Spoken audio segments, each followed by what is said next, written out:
laki-laki pencuri dan perempuan pencuri. Yang didahulukan di sini adalah para lelaki. Ini menunjukkan bahwa memang kebanyakan para pencuri adalah dari para lelaki.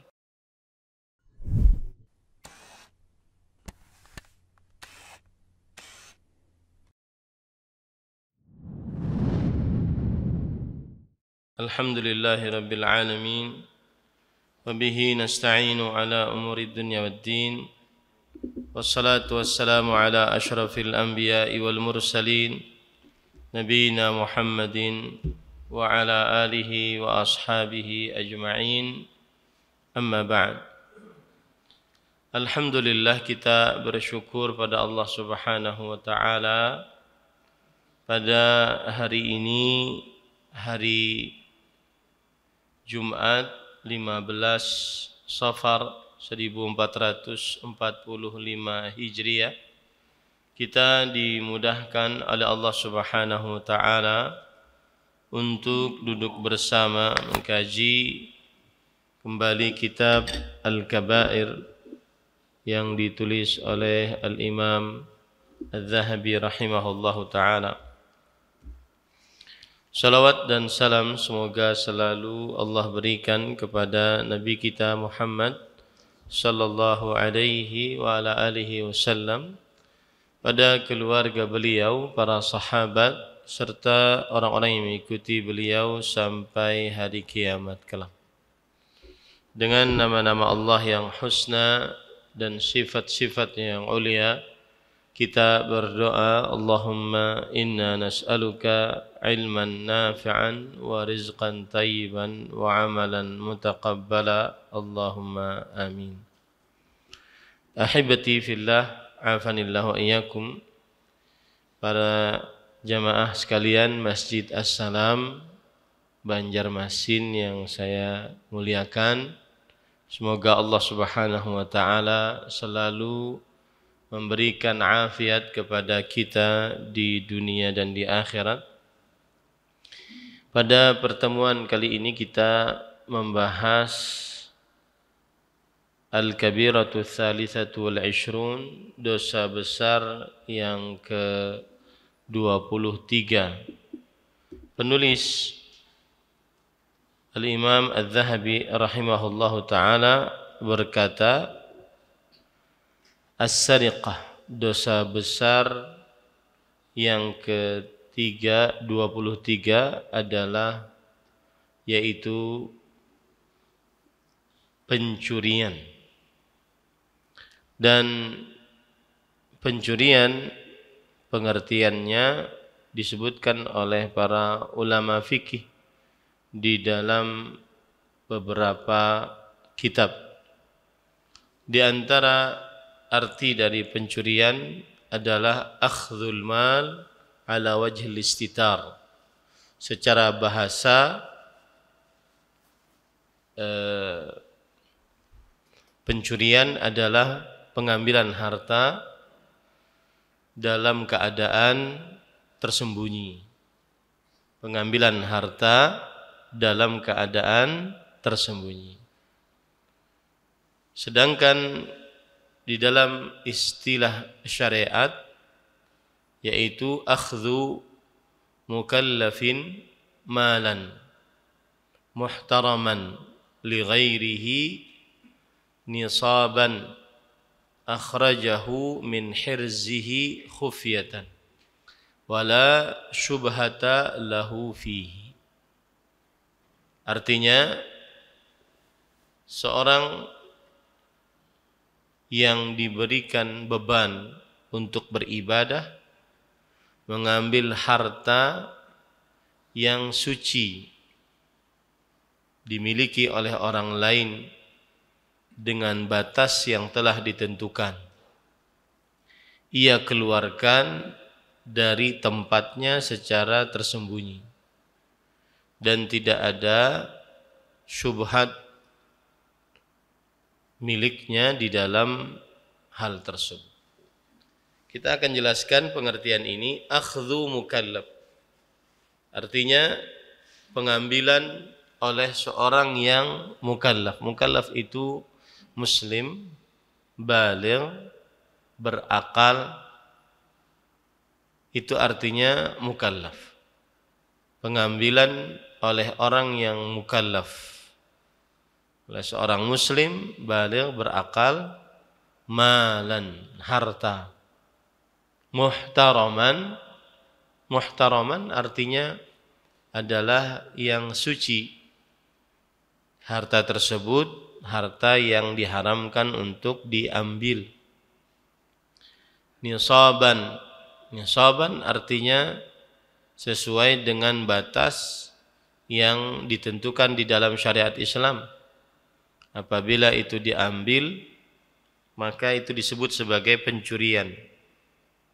Akhrajahu min hirzih. Ia keluarkan dari tempatnya. Artinya ada tempat, kemudian dia keluarkan. Motor, dia keluarkan dari tempatnya. Mobil, dia keluarkan dari tempatnya. Uang, dia keluarkan dari lemari.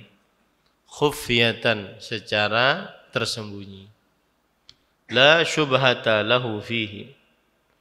Tidak ada syubhat bahwa barang itu dimilikinya. Tidak ada syubhat bahwa barang itu dimilikinya. Nah, ini pengertian dari pengertian dari pencurian. Adapun penjelasan dari pencurian ini secara hukum fikih, maka nanti kita akan baca bahwa pencurian ini diharamkan berdasarkan Al-Quran, hadis, dan ijma'. Dan Allah Subhanahu wa ta'ala telah mencela perbuatan yang keji ini dan menjadikan bagi si pencuri hukuman yang sesuai dengan perbuatannya, yaitu dipotong tangannya sebagaimana yang nanti kita akan baca dalil-dalilnya. Kemudian pada ikhwan yang dirahmati oleh Allah Subhanahu wa taala, para ulama rahimahumullahu taala berijma' akan haramnya pencurian ini. Dan siapa yang mencuri dipotong tangannya. Dipotong tangannya ini dari mulai ar-rusugh. Rusugh itu adalah ini, pergelangan tangan. Ya. Sebagaimana yang dikatakan oleh Imam An-Nawawi rahimahullahu taala di dalam kitab Al-Minhaj Syarah Nawawi ala Sahih Muslim, beliau mengatakan tuqta'u al-yadu minal rusugh. Berkata Imam Asy-Syafi'i dan Imam Abu Hanifah dan Imam Malik serta jumhur ulama, tangan si pencuri dipotong dari rusugh. Rusugh itu adalah pergelangan tangan. Wa huwal mifsalu bainal kaffi wadh-dhira'. Dan dia adalah pergelangan ataupun sambungan antara telapak tangan dengan lengan. Ya, sambungan antara telapak tangan dan lengan. Qala al-Qurtubi qala al-kaffah tuqta'u al-yadu min ar-rusugh la kama yaf'aluhu ba'dul mubtadi'ati min qat'il asabi'il yad wa tarkil ibham. Berkata Imam Al-Qurtubi, ulama Islam abad ke-7 Hijriah, berkata kebanyakan para ulama bahwa tangan si pencuri dipotong dari rusugh. Tidak seperti yang dilakukan oleh sebagian ahli bid'ah yang memotong jari-jarinya dan ditinggalkan al-ibham, ditinggalkan cuma jempolnya saja. Nah, ini menunjukkan bahwa pencurian adalah perkara yang besar dan dosa besar di dalam agama Islam karena diancam dengan hukuman yang keji. Tetapi perlu diperhatikan bahwa pencurian yang diberlakukan padanya hukuman potong tangan memiliki beberapa syarat. Syarat yang pertama, an yakuna akhdhu syai' ala wajhil khifyah. Mengambil sesuatu secara tersembunyi. Fa illam yakun ala wajhil khufyah fala tuqta'. Kalau seandainya mengambil sesuatu tidak secara tersembunyi, maka tidak dipotong tangannya. Kama law intahabal mal ala wajhil ghalabah wal qahr ala mar'a minan nas. Seperti seseorang mengambil harta karena menjamretnya atau secara paksaan dilihat oleh manusia, awil tasabahu, atau dia menjamretnya, ini tidak dipotong tangannya. Lianna sahibal mal yumkinuhu najdah wal akhdh ala yadihi. Karena pemilik harta mungkin saja dia menyelamatkan hartanya dan mengambil hartanya kembali dari si pencuri tersebut atau si pembegal tersebut. Ini bedakan antara as-sariqah dengan al-qasab. As-sariqah adalah mencuri barang yang tersembunyi. Sedangkan al-qasab adalah menjamret, merampok, membegal di hadapan orang banyak. Nah, yang dipotong tangannya syarat pertama adalah yaitu apabila pencurian itu dengan melalui sembunyi-sembunyi. Syarat yang kedua, an yakunal masruqu malan muhtaraman. Harta yang dicuri itu adalah harta yang suci. Maksudnya harta yang haram untuk diambil. Lianna ma laysa bimalin la hurmata lahu ka'alatil lahwi wal khamri wal khinzir. Karena sesuatu yang bukan harta maka tidak ada kesucian di dalamnya. Ya, sesuatu yang bukan harta tidak ada kesucian di dalamnya. Seperti misalkan alat-alat musik atau juga minuman yang memabukkan atau babi. Apabila ada orang mencuri alat-alat musik, minuman yang memabukkan atau babi, maka tidak dipotong tangannya. Tidak dipotong tangannya. Kenapa? Karena dia bukan harta yang muhtaram, bukan harta yang suci yang diharamkan untuk diambil. Yang ketiga, an yakuna al-masruqu nisaban wa huwa 3 darahim islamiyah atau rub'u dinar islami atau ma yuqabilu ahadahuma minan nuqudil ukhra.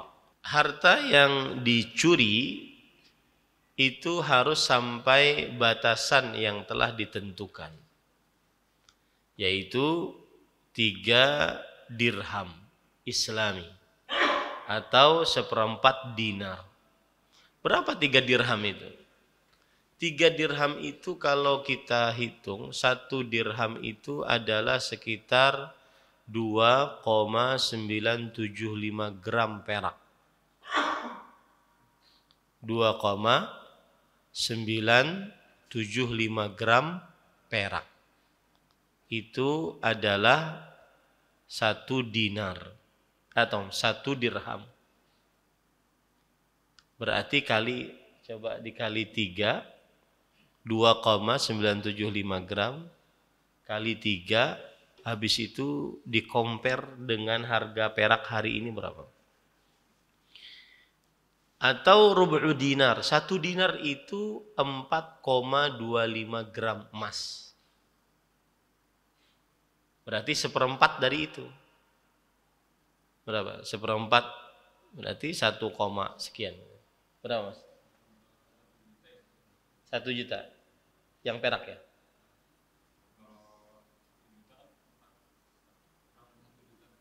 Kurang lebih 1 juta. Jadi kalau orang mencuri sandal, kada dipotong tangannya.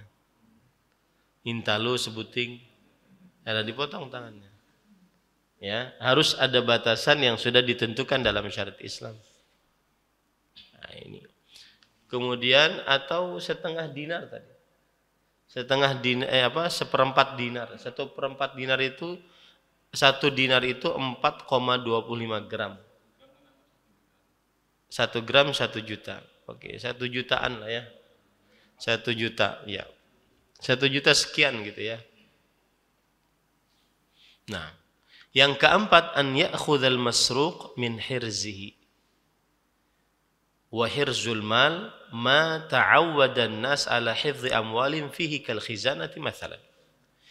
Yaitu pencuri mengambil harta yang dicuri dari tempat harta. Dan dari tempat harta yang biasa disimpan oleh manusia, di mana manusia menyimpan hartanya. Kalau sudah dikeluarkan dari itu, berarti dia mencuri. Misalkan Nini menandak duit di bawah bantal. Ya, maka apabila dikeluarkan dari bawah bantal berarti disebut pencurian. Pokoknya dikeluarkan dari tempat yang biasa disimpan. Ini syarat yang keempat. Berarti kalau seandainya ada motor di muka Masjid As-Salam, kemudian seseorang mengambilnya, maka ini tidak disebut pencurian, tetapi perampokan, penjamretan, pembegalan. Paham ya? Karena yang namanya pencurian itu dikeluarkan dari tempat simpanannya. Yang namanya pencurian dikeluarkan dari apa? Tempat simpan. Yang keempat. Yang kelima, la budda min thubutis sariqah wa takunu imma bi syahadati adlain atau bi iqraris sariq ala nafsihi marratain. Harus tetapnya pencurian. Tetapnya pencurian itu. Maksudnya apa tetapnya pencurian itu? Maksudnya harus ada 2 saksi yang bersaksi. Dari laki-laki. Kalau perempuan berarti 4. Karena 1 laki-laki dianggap dengan 2 perempuan. Atau dengan pengakuan si pencuri terhadap dirinya bahwa dirinya mencuri dengan 2 kali pengakuan. Nah, baru ini dikatakan dia sebagai pencuri. Baru berhak dipotong tangannya. Jadi kalau seandainya hanya sekedar tuduhan, nah nanti kalau di zaman modern seperti ini bagaimana? Ada CCTV. Maka kita bisa melihat bukan hanya 2 saksi pada waktu itu, tapi banyak saksi. Nah, kalau CCTV-nya jelas, berarti dan yang melihatnya bisa banyak, berarti melampaui batas 2 saksi yang adil. Yang keenam, la budda an yutaliba al-masruqu minhu bimalihi. Fa idza lam yutalib lam yajib al-qata'. Artinya orang yang dicuri barangnya menggugat, menuntut agar dikembalikan hartanya. Kalau yang dicuri tidak menggugat, tidak menuntut dikembalikan hartanya, maka tidak dipotong tangannya. Iya, dikatakan pencuri tapi tidak dipotong tangannya. Kita dari tadi membicarakan syarat-syarat kapan si pencuri berhak untuk dipotong tangannya. Nah, itulah 6 syarat kapan si pencuri berhak untuk dipotong tangannya. Jadi yang pertama, mencuri secara sembunyi-sembunyi. Yang kedua, barang yang dicuri barang yang dari harta yang haram untuk dicuri. Yang ketiga, barang yang dicuri mencapai batasan yang sudah ditentukan oleh syariat sebagai batasan untuk boleh dipotong tangannya. Yaitu tadi kalau ukuran perak berapa? 3 dirham. Kalau ukuran dinar 1/4 dinar. Kalau ukuran emas 1/4 dinar. Ya. Dan 1 dirham sama dengan 2,975 gram. 1 dinar sama dengan 4,25 gram emas. Yang keempat, barang yang dicuri dikeluarkan dari tempat penyimpanannya. Baru dikatakan sebagai pencuri yang bisa diancam dengan dipotong tangannya. Yang kelima, tetapnya pencurian, baik dengan pengakuan si pencuri atau ada saksi. 2 orang saksi yang adil. Yang Yang keenam, yaitu yang dicuri barangnya menggugat untuk dibalikkan barangnya. Kalau tidak ada gugatan atau permintaan dari yang dicuri, sudah biarin aja. Nah, berarti itu tidak dipotong tangannya. Gitu ya. Nah, sekarang kita masuk kepada dalil yang dibawakan oleh penulis. Penulis Al-Imam Adz-Dzahabi rahimahullahu taala berkata, qala Allah taala was-sariqu was-sariqatu faqta'u aydiyahuma jazaa'an bima kasaba nakalan minallah wallahu azizun hakim. Was-sariqu, dan laki-laki pencuri dan perempuan pencuri, maka potonglah tangan-tangan mereka berdua sebagai balasan terhadap apa yang telah mereka lakukan dan sebagai hukuman dari Allah. Allah Subhanahu wa taala Maha Perkasa dan Maha Bijaksana. Para ikhwan yang dirahmati oleh Allah Subhanahu wa taala, ini ayat memberikan pelajaran kepada kita bahwa mencuri adalah kabirah min kabairidz dzunub, dosa besar dari dosa-dosa besar. Dan di dalam ayat ini terdapat hukuman had di dunia bagi siapa yang mencuri, yaitu dipotong tangannya. Dan di dalam ayat ini juga terdapat hukuman di akhirat bagi siapa yang mencuri, yaitu nakalan minallah, sebagai hukuman dari Allah Subhanahu wa taala. Nah, kemudian setelah itu penulis rahimahullahu taala berkata, wa qala an-nabiy sallallahu alaihi wasallam la'anallahu as-sariqa yasriqul khayla. La'anallahu as-sariqa yasriqu al-habla fatuqta'u yaduhu. Yang artinya Allah Subhanahu wa taala melaknat seorang pencuri yang mencuri tali lalu tangannya dipotong. Sebelumnya saya ingin menegaskan lagi bahwa ayat Al-Quran tadi, yaitu surat Al-Ma'idah ayat 38, was-sariqu was-sariqatu, laki-laki pencuri dan perempuan pencuri. Yang didahulukan di sini adalah para lelaki. Ini menunjukkan bahwa memang kebanyakan para pencuri adalah dari para lelaki. Beda dengan zina. Waz-zaniyatu waz-zani. Perempuan berzina dan laki-laki berzina. Didahulukan para perempuan yang berzina karena perempuanlah penyebab terbesar terjadinya perzinahan. Nah, di sini Rasulullah SAW bersabda, la'anallahu sariqa yasriqul habla fatuqta'u yaduh.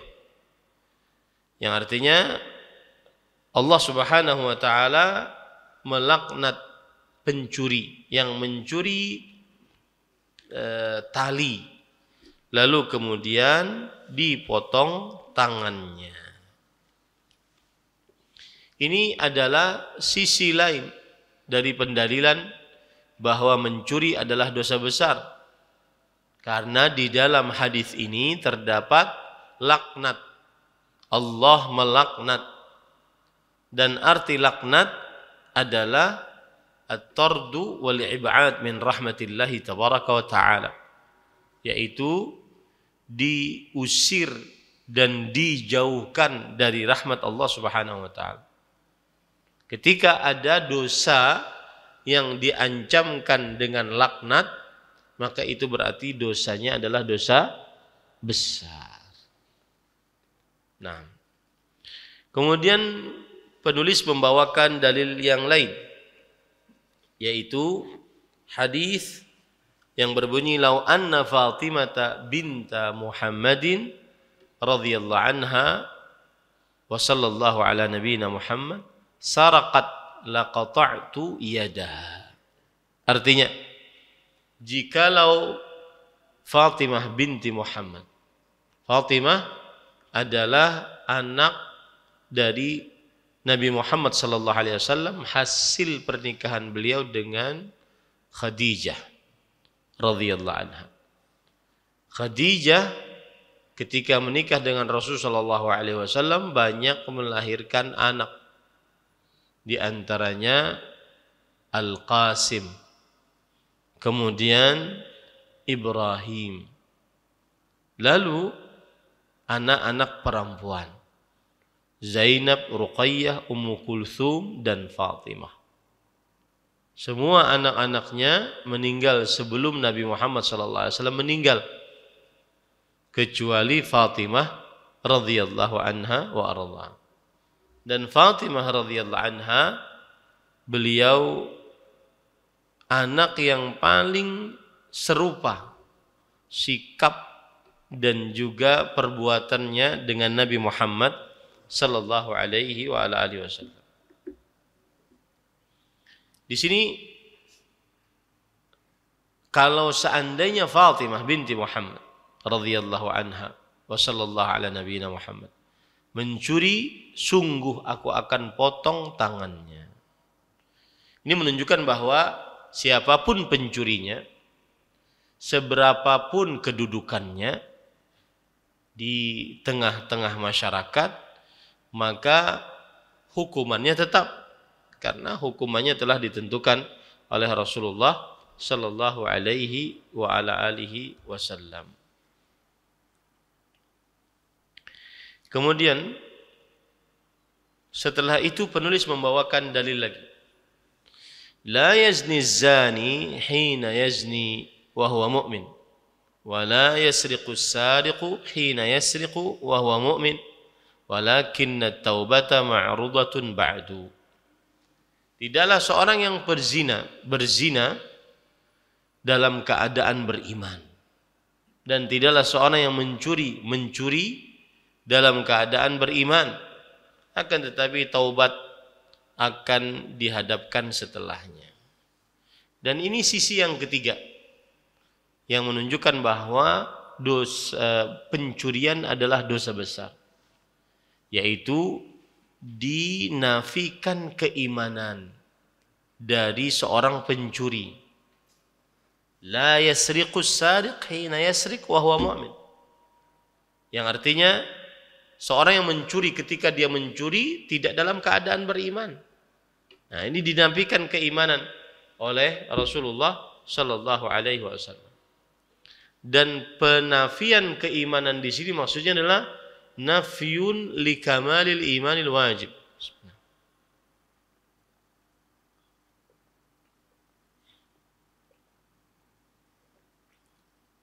Ini adalah penafian kesempurnaan keimanan yang wajib, yang artinya apabila seseorang dinafikan keimanan kesempurnaan yang wajib ini, diancam dengan neraka jika dia tidak bertobat. Tetapi penafian keimanan di sini bukan penafian keimanan aslul iman, yaitu asal iman, yang berarti apabila orang mencuri berarti dia tidak beriman, keluar dari agama Islam. Tidak. Tetapi yang dimaksud di sini adalah penafian kesempurnaan keimanan yang wajib. Ya, penafian kesempurnaan keimanan yang wajib.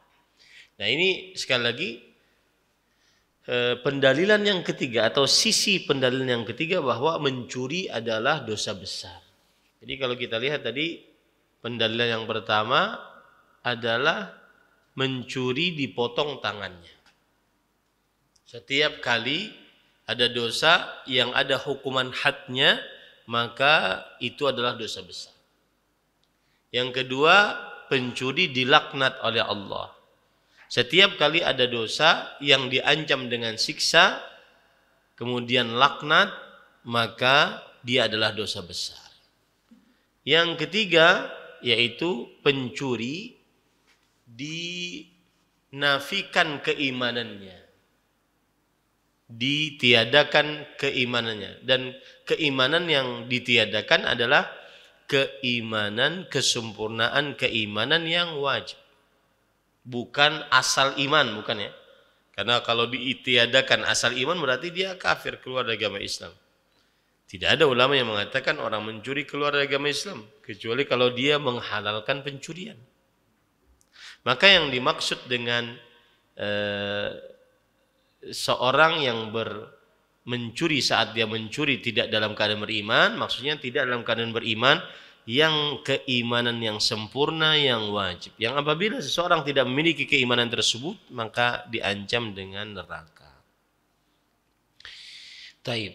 Kemudian dalil yang selanjutnya yang dibawakan oleh penulis, qala al-musannifu rahimahullahu taala an Mansur an Hilal ibn Yasaf an Salamah ibn Qais radhiyallahu anhu qala Rasulullah sallallahu alaihi wasallam ala innama hunna arba'un alla tusyriku billahi syai'an wa la taqtulun nafsa allati harramallahu illa bil haqq wa la taznu wa la tasriqu, yang artinya dari Mansur mendapatkan riwayat dari Hilal bin Yasaf, mendapatkan riwayat dari Salamah bin Qais. Salamah bin Qais radhiyallahu anhu berkata, Rasul sallallahu alaihi wasallam bersabda, ingatlah sesungguhnya dosa besar itu ada 4. Ini bukan untuk pembatasan, ya, bukan untuk pembatasan. Yaitu janganlah kalian mensyirikkan Allah dengan sesuatu apapun, satu. Dan janganlah kalian membunuh seseorang yang diharamkan oleh Allah untuk dibunuh kecuali dengan kebenaran, 2. Yang ketiga, janganlah kalian berzina, 3. Yang keempat, janganlah kalian mencuri. Nah, para ikhwan yang dirahmati oleh Allah Subhanahu wa taala, hadis ini maksudnya adalah Salamah bin Qais radhiyallahu anhu, beliau pernah mendengar dari Rasul sallallahu alaihi wasallam ketika haji wada. Makanya beliau berkata, sami'tu Rasulullah sallallahu alaihi wasallam fi hajjatil wada yakhthub wa yaqul. Aku pernah mendengar Rasul sallallahu alaihi wasallam pada haji wada, beliau berkhutbah dan bersabda, ala innama hunna arba'. Ingatlah dosa besar itu 4. La tusyriku bihi syai'an. Janganlah kalian mensyirikkan Allah dengan sesuatu apapun. Wala taqtulun nafsal lati harramallahu illa bil haqq.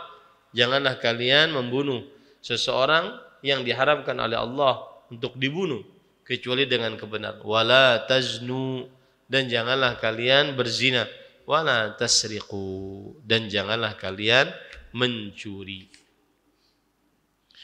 Para ikhwan yang dirahmati oleh Allah Subhanahu wa taala, ketika disebutkan oleh Rasulullah SAW, ingatlah dosa besar itu 4. Nah, ini termasuk daripada metodologi yang dipakai oleh Rasulullah SAW saat mengajari para sahabat. Dan ini maksudnya adalah agar seseorang memperhatikan, apa itu 4 itu. Karena ada batasan sudah nih, ada 4. Ya, maka maksudnya adalah ingatlah bahwasanya dosa besar itu ada 4 dan hendaknya kalian wahai kaum muslimin menjauhinya. Dan para ikhwan yang dirahmati Allah, kalau kita lihat 4 dosa ini, janganlah mensyirikkan Allah, janganlah membunuh seseorang yang diharamkan untuk dibunuh, janganlah berzina, janganlah mencuri. Ini 4 ini adalah kita bagi menjadi 2. Ya. 2 untuk hak Allah dan 2 untuk hak hamba Allah Subhanahu wa taala. Hak Allah berarti alla tusyriku billahi syai'an. Yaitu jangan mensyirikkan Allah dengan sesuatu apapun. Memurnikan ibadah hanya untuk Allah Subhanahu wa taala. Nah, ini 1. 2, 3 dan 4 itu adalah hak hamba. Jangan membunuh, jangan berzina dan jangan mencuri. Jadi di dalam larangan ini terdapat 2 hak, yaitu hak Allah dan hak hamba-hamba Allah. Jadi 1 hak Allah, yaitu tidak mensyirikkan Allah dengan sesuatu apapun. 3 hak hamba Allah Subhanahu wa ta'ala. Nah, tadi kan disebutkan haji wada. Rasul sallallahu alaihi wasallam ketika haji wada, beliau juga bersabda, sabdanya seperti ini. Inna dima'akum wa amwalakum wa a'radakum alaikum haramun kahurmati yaumikum hadha. Sesungguhnya darah kalian, harta kalian dan kehormatan kalian atas kalian suci sebagaimana sucinya hari ini. Nah, para ikhwan yang dirahmati oleh Allah Subhanahu wa taala, ketika kita mengatakan tadi sesungguhnya darah kalian. Nah, ini sama dengan hadis Rasul sallallahu alaihi wasallam tadi, janganlah kalian membunuh seseorang yang diharamkan oleh Allah untuk dibunuh kecuali dengan kebenaran. Darah. Wa amwalakum wa a'radakum. Ya. Sama dengan di dalam hadis wala taznu, dan janganlah kalian berzina. Yaitu sesungguhnya kehormatan kalian, termasuk yang menggugurkan yang menggugurkan kehormatan adalah perzinahan. Wa amwalakum, di dalam hadis yang diriwayatkan ketika haji wada, sesungguhnya harta kalian. Hadis yang kita baca tadi, janganlah kalian mencuri. Harta berkaitan dengan mencuri. Ini subhanallah. Ini menunjukkan para ikhwan yang dirahmati oleh Allah Subhanahu wa taala agungnya perkara darah dan perkara harta serta perkara kemaluan di dalam agama Islam. Hati-hati 3 poin ini. Harta, darah, kemaluan. Jangan sampai terjadi kezaliman dan jangan sampai kita berbuat zalim di dalamnya. Darah, harta dan kemaluan.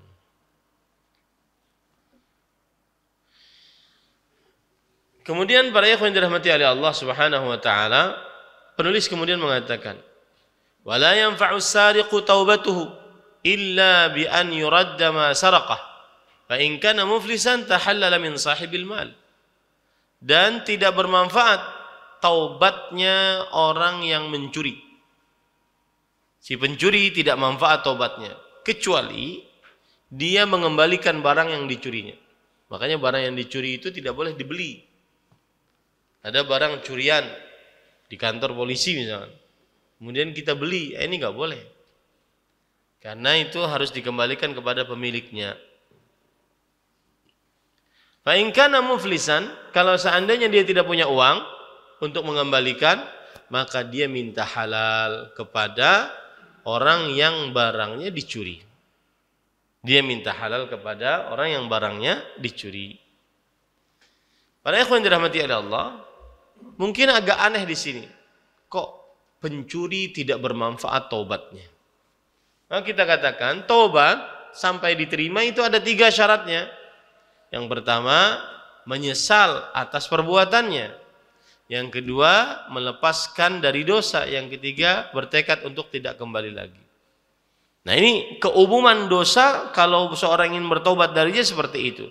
Menyesal atas perbuatan dosanya. Yang kedua, melepaskan diri dari dosa. Yang ketiga, bertekad untuk tidak mengulangi dosa tersebut. Ini kalau seandainya dosanya berkaitan dengan Allah. Tapi kalau seandainya dosanya berkaitan dengan makhluk-makhluk Allah seperti pencurian, maka Imam Az-Zahabi rahimahullah berkata, la yanfa'u sariqu taubatuh. Yang artinya taubatnya pencuri ini tidak bermanfaat. Kecuali kalau seandainya dia mengumpulkan seluruh syarat-syarat taubat. Di antaranya dia menyesal atas perbuatan pencuriannya. Yang kedua, dia melepaskan diri dari pencuriannya, ya, tidak mencuri untuk yang selanjutnya. Kemudian dia bertekad untuk tidak mengulangi perbuatannya.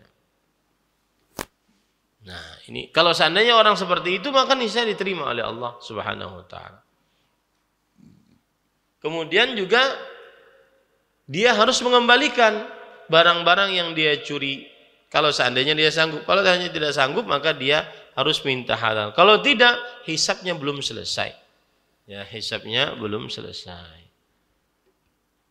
Makanya penulis di sini Imam Az-Zahabi mengatakan bi an yuradda ma saraq, yaitu dikembalikan apa yang dia curi dari orang lain. Kemudian beliau juga mengatakan yadhhabu ila ashabil huquq wa yu'idu lahum amwalahum. Si pencuri pergi kepada orang-orang yang dicuri barangnya dan mengembalikan barang-barangnya, ya, mengembalikan barang-barangnya. Seperti seseorang mengatakan hadhihi saraqtuha minkum. Ini adalah barang yang aku curi dari kalian. Kembalikan. Kira-kira kalau di kita diapain? Ya, kalau dikembalikan. Hadhihi saraqtuha minkum. Ini aku curi dari kalian barang-barang ini. Aku berikan sudah. Nah, maka para ikhwan dirahmati oleh Allah Subhanahu wa taala, kalau seandainya dia sanggup, maka dia wajib untuk mengembalikan apa yang sudah dia curi. Kalau seandainya dia tidak punya harta atau muflis, jangan bari anak ngarannya muflis. Ya, anak ada berduit selalu tuh. Ya. Kalau seandainya dia tidak punya uang, tidak punya kesanggupan untuk mengembalikan barang-barang yang pernah dia curi, maka dia minta halal, yaitu meminta dari orang-orang yang dicuri barangnya agar memaafkannya, ya, agar memaafkannya. Nah, cuma jadi masalah adalah di sini disebutkankah barang yang pernah dia ambil dari orang yang dicuri tersebut? Kalau seandainya disebutkan, bisa masuk penjara dia. Ya, maka pada saat itu dia pokoknya minta halal kepada orang yang pernah dia curi barangnya. Semoga dihalalkan. Kalau tidak dihalalkan berarti akan berhadapan kelak di hari kiamat dengan si orang-orang yang dicuri barangnya tersebut. Nah, ini kira-kira yang bisa disampaikan. Jika ada yang ingin ditanyakan, dipersilakan. Ada waktu 1-2 pertanyaan mungkin. Nah, koruptor itu bahasa Indonesia kita, sebenarnya maling sama. Jadi dalam literasi Islam cuma ada kata sariqah. Sariqah artinya mencuri. Dan ghasab artinya membegal, merampok. Ya. Koruptor korupsi, tapi kan di dalam undang-undang positif kita ada apa yang disebut dengan korupsi, ya. Tetapi kalau diartikan dengan pencurian, ada beberapa sisi bedanya. Kayak tadi harus mengeluarkan barang. Karena kalau korupsi gratifikasi saja sudah dapat korupsi, ya. Kalau pejabat dikasih hadiah oleh orang lain karena dia pejabat, maka dia dapat gratifikasi, itu berarti korupsi. Jadi ada beberapa sisi yang sama bahwa itu adalah pencurian. Ada beberapa sisi yang berbeda dari pencurian. Karena pencurian tadi syaratnya 6. Wallahu a'lam. 6 ada lagi?